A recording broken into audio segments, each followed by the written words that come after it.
Alright guys, welcome back to another video. In this video I'm going to be explaining how to make a neural network from scratch. Okay? And I'm actually going to start a new series about how to make a neural network from scratch. With this video as the first one. I think it's going to have like 3 videos or something. The second video might be how to, I'm going to explain, I'm going to give an example and I'm actually going to code that example in the next video. And then the third one might be like a different coding challenge or something, okay?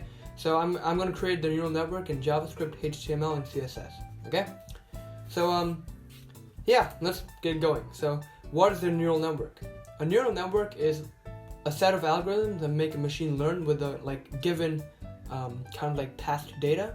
So, with data, you can give it like a new situation, and then it can give you a prediction, okay? You will understand what I mean afterwards.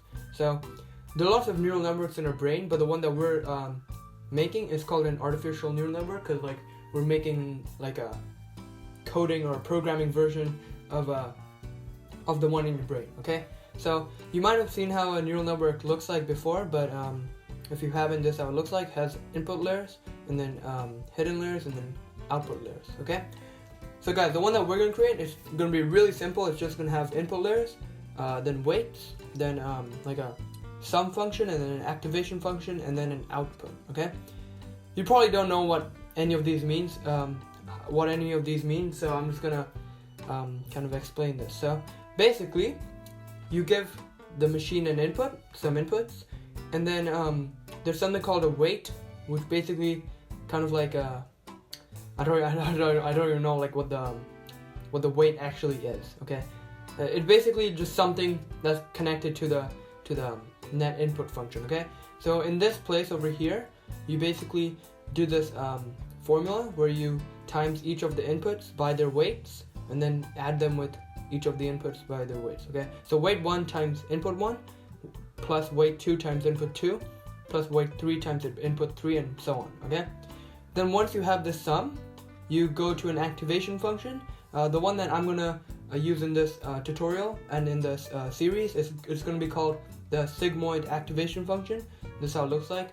1 over 1 plus e to the minus x. E is like a really special rational number that many people use these days.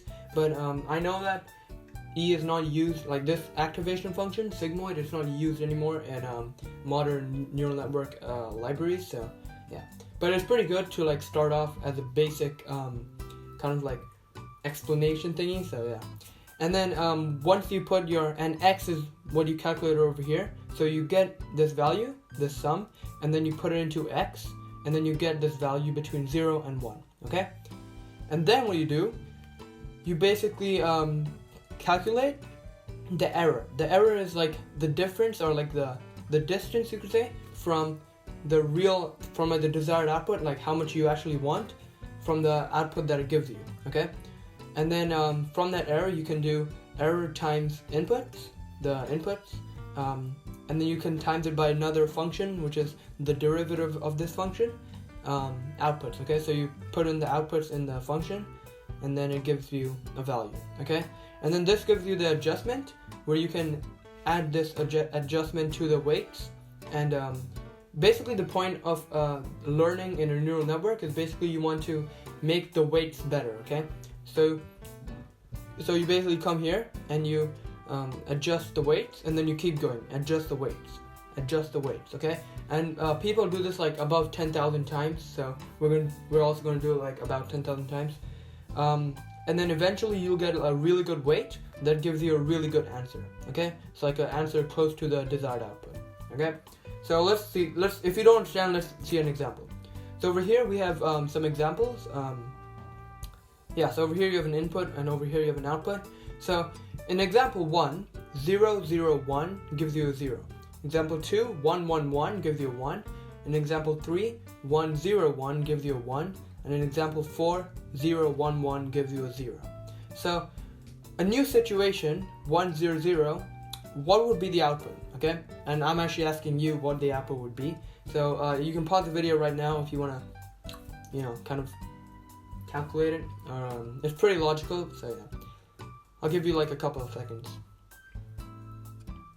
Alright guys, so the output is actually 1, okay? the reason why the output is 1 is you can see whatever the first number of the input is, it's always that output, okay? So over here is 0, the first number, so the output will also be 0.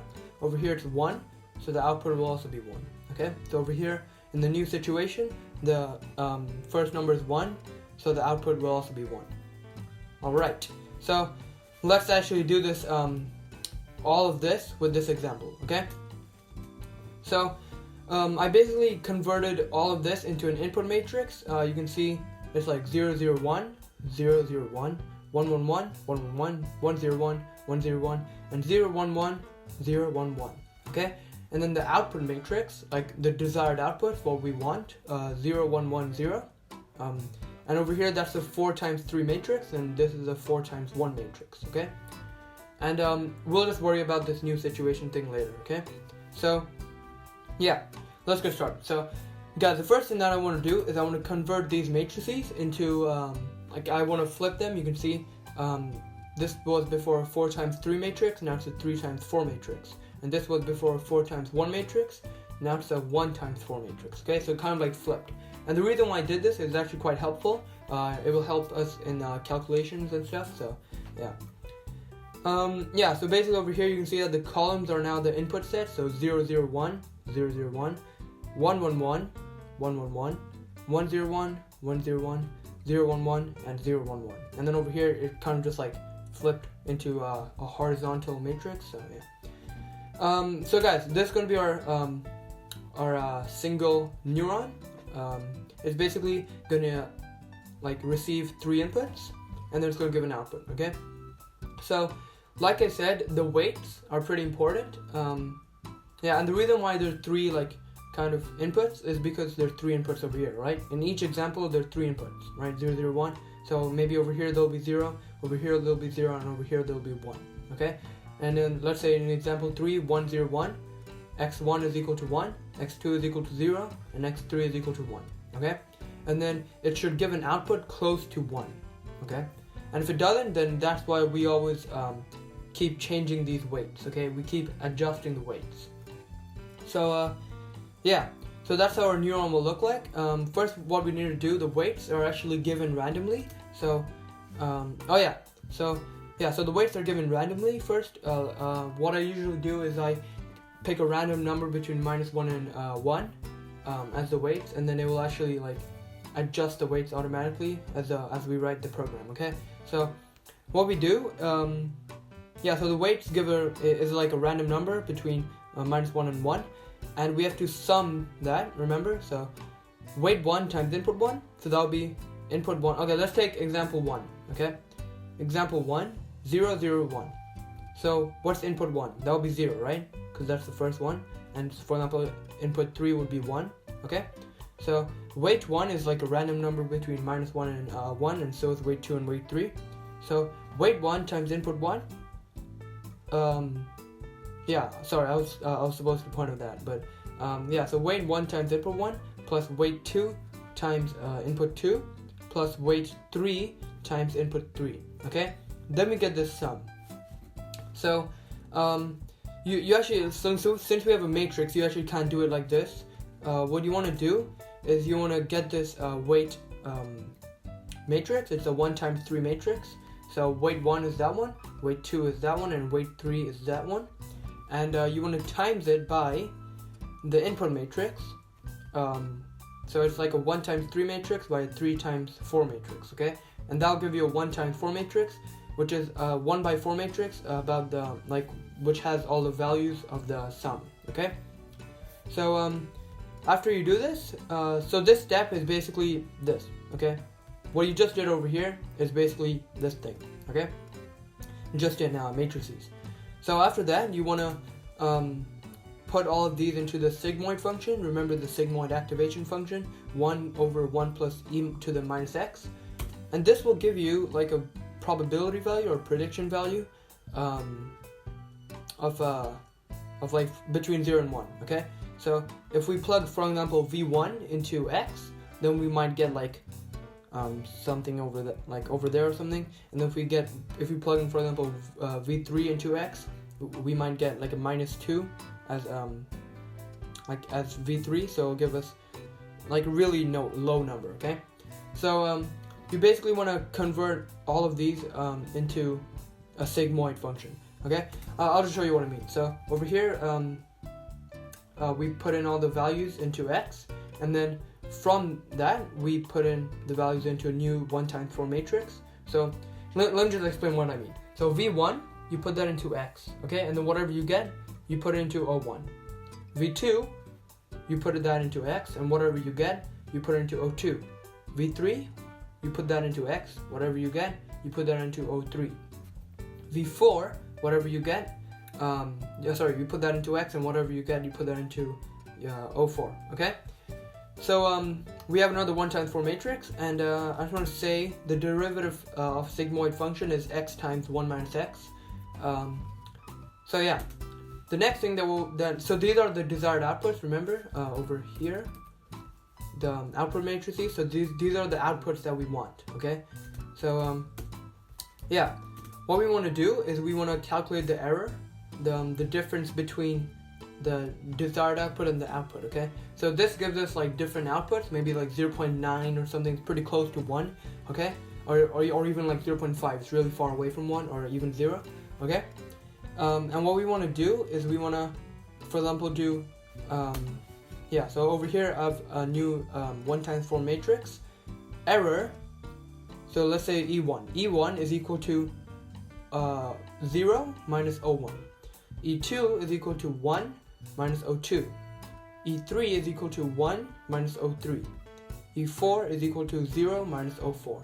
Okay, so these are like the differences between the desired outputs, okay, and the real output. Okay, so yeah, the next step is you want to get the derivative of each of these outputs. So you get O1, you put that into x, and whatever you get, you put that into D1. You get O2, and you put that into x, and whatever you get, you put it into D2, and so on. Okay, and then guys, what you want to do, you want to multiply each of these, like for example, error 1.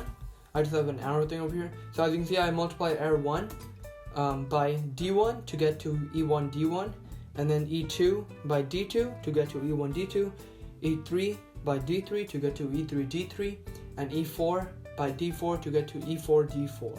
Okay, and guys, we're not done. After that, what do you want to do? So that's the matrix, the 1 times 4 matrix that we have.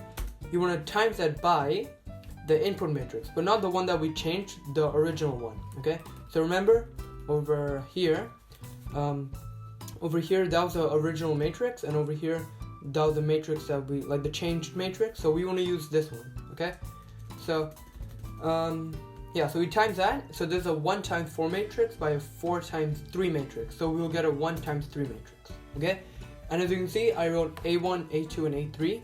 These are the adjustments to the weights. Okay, so what do you want to do? You want to get the weights and add them to the adjustment matrix, and then you get new weights. Okay, and then guys, after you get these new weights, you basically just, I have to go like all the way back. So we made the adjustments. You come back over here, and you do the same thing with the new weights. You times it by their inputs, get the activation function, output, error, adjustment, and just keep going. Okay, like a loop. Just keep going. Okay, so that's how to create a neural network function. I hope I explained that pretty well. So in the next video, I'm actually gonna code this algorithm, and with these examples, obviously. So yeah, see you in the next video.